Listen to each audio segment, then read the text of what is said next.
Welcome to Pimpy's Investment Chat, where we keep investment talk simple. And here's your host, Pimpy. What's going on out there, peeps? All right, wanted to come back and respond to the comments on the video that me and Nader did live. Good lordy, there's a ton of comments, so let's get into them, shall we? Before we get started, do me a favor, hit the thumbs up button. If you're not a subscriber, please do so, because when you do, it helps out the channel, and I certainly do appreciate it. If you're thinking about buying gold and silver, head on over to our friends at Miles Franklin. The link will be down below in the description. When you make your purchase, make sure you use promo code Pimpy, P-I-M-P-Y, and they'll take care of you. If you have any additional questions, you can reach us over here at this phone number or over here at this particular email. For all orders over $10,000, reach out by email and we'll make sure that you get a great deal. So come on over to Miles Franklin and add to your precious metal inventory. Alrighty. Nader and Pimpy are the only two guys that I listen to for good information. I appreciate that.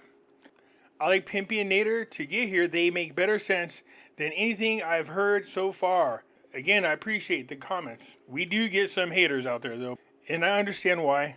I'm not mad at them. They've been getting lied to for so long that they believe the lies. You guys are awesome. Keep up the great work. God bless the world. Absolutely.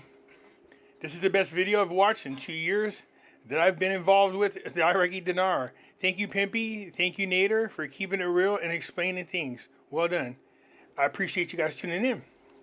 Thanks to both of you. I'm hoping for RV soon. Yeah, I think we all are at this time.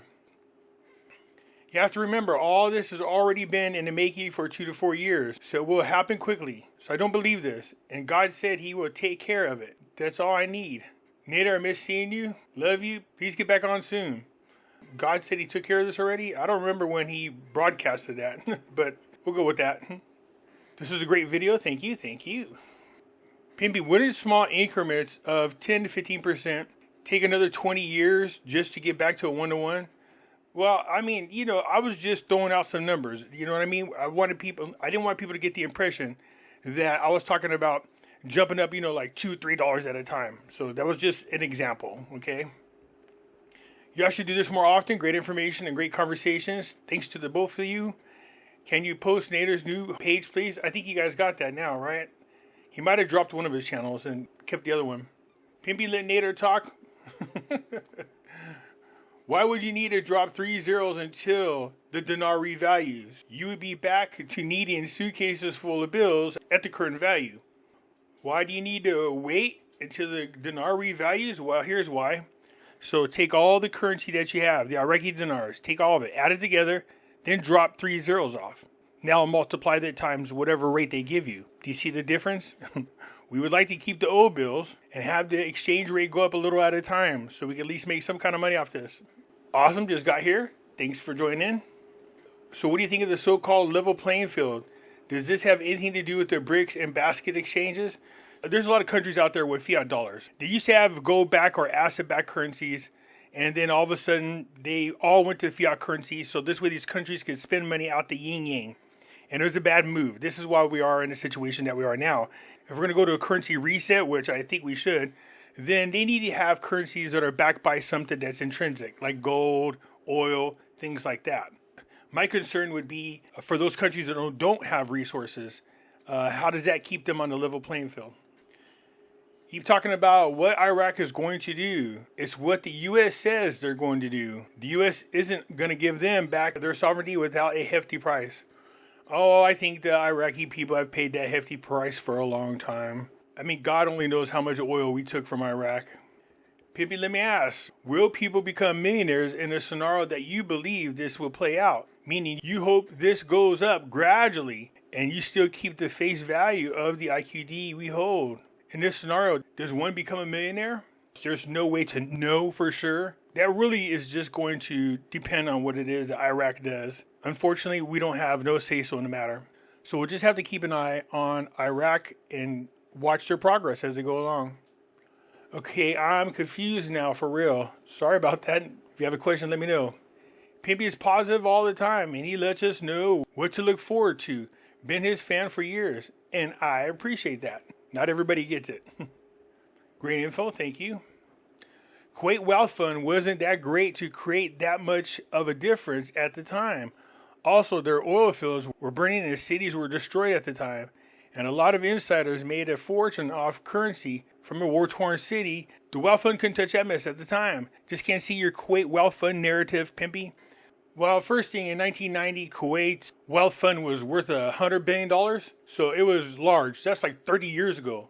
I mean, today, its Wealth Fund is worth almost $500 billion. But that's not the purpose why I was referencing Kuwait's Wealth Fund. Not the war. To avoid running a deficit on their budget, the Wealth Fund could be used to make up the difference that they were budgeting for. Excellent information, thank you. Pimpy, there have been some references, although very few, regarding some Iraqi banks in the U.S. Have you heard about any of these banks in U.S. soil? Well, here you go. You have the Iraq National Bank, that's in New York. Rashid Bank, that's in New York. North Bank, that's in Dearborn, Michigan. The Bank of Baghdad's in New York City. TBI Bank, which is in Washington, D.C. So if you want to pause this and take a look at it, these are the Iraqi banks that are currently in the U.S. if you want to pause it and take a look at it. So I wonder what happened to the companies that sell their currency. They would just get the new currency. You know what I mean? They don't just sell one currency. They sell all currencies. So if they redenominate, they just get the new currency and sell that. Fucking love it. It'll all be good. Vegas not too far away, man. I would love that. They've been saying the new rate would be there for 6 years. They've been saying it longer than that, sweetie. It's been about, oh, good Lord, 20 years. Oh my God, you both are making a big mess. I am more confused now. Well, hit me up with questions and I'll answer them. Still can't find Nader's direct. I think he took one of the channels down. I might be wrong. I was always told this sounds too good to be true. Usually is. Let's hope that's not the case. I say they go to the rear rate. Well, that's a real effective rate, but there's some limitations to that. But yeah, I hear you. How do I go about getting my receipts for the dinars if I don't have one? I don't know. Just call the place where you bought yours from and see if they can retrieve one for you. Hey, Panois, give your guests a chance to talk. I did. There ain't going to be any new currency. This is the new currency. Hopefully, but if they're talking about deleting zeros, there's going to be a new currency. Hey, Pimpy, where have you been? I haven't seen your videos in months. I've been right here. They will do exchange rates first, set prices for goods and services, as inflation, taxes, banking system set to place, imports-export system in place with other currencies. As Iraqis turn in their old currencies, they will get new printed lower denominations. As time goes and things figured out throughout the banking sector, taxes, payroll, imports, the exchange rate will increase with the purchasing power. Yeah, that's not the way we want to go, though. Like I said, if they delete the zeros first, it's real simple to figure out. Take how much Iraqi dinar you have, knock off 3 zeros, and multiply it whatever new rate they come out with. That would be how much you get back. And that's if you have the new currency, not the old currency. Hi, P, I left a bunch of comments on the Kyle Live you're talking about, and I swear they're gone. Yeah, there's been a couple of hokey things happening with my videos, so I'm not sure what's going on. Try to get Mark Zion to call. I'm sure I could call Mark. I doubt he'll come on though. Okay, Nader, just don't eat bananas. Well, people are starving, losing cars and homes. If they don't do something soon, they'll be in a lot of trouble. Yeah, the people. It's not Iraq's fault if they don't redenominate if you lose your house or your car. They don't have nothing to do with that. 25,000 IQD will become 25 IQD. This was a plan in the making years ago. I heard that from a friend in Iraq years ago. Well, that's called a redenomination. Timing is everything when it comes to that. I go back to Trump's interview, and we're getting paid back for the war. They can't pull a fast one on the U.S. Well, actually, Trump wasn't talking about the war. Trump was talking about the U.S. military bases there, which included a huge airport.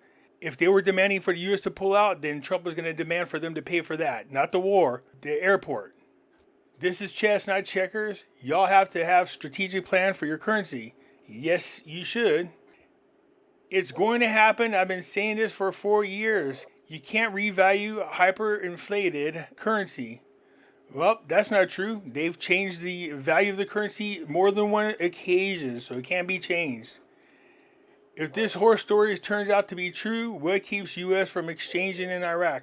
I guess depends on what you're talking about. Which horror story? If you want to go out to Iraq and exchange, then you can. But I'm not sure what story you're talking about. Great information. TNT Tony is lying to his followers for money. That's been happening for quite some time. First you say a 25K note will become 25. Then you say it is a possibility. Come on, man, make up your mind. That is making up my mind. That's telling you this scenario is a possibility. What part are you having a hard time understanding? Why do you sound like Kermit? That's just the way my voice sounds.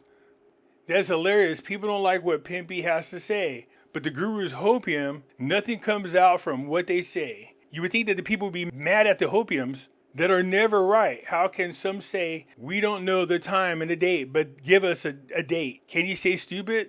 That doesn't make sense. I think these serious followers are the wrong kind. Stay away from stupid. They've had a lot of those same followers for years. What happens is the rate changes and the dinar no longer is practical denomination. Then the dinar no longer is a practical denomination? Why wouldn't it be a practical denomination? What happens is rate changes and the dinar no longer is practical denominations. I think you're talking about the current currency, the ones we have now. It depends on what type of change happens to the exchange rate. Then the denominations might not be practical, so it really just depends on the exchange rate. POS machines will work, but who's going to give change for a 25K note? That's a good question. You both are nuts, don't know what you're talking about. Okay, well, why don't you school us? You always leave that same comment and never give us any examples. Anyways, I just wanted to get back to your comments because I do appreciate when you leave them. Hopefully I was able to answer all your questions. You let me know what you think. I'll get back at you later. I'm out.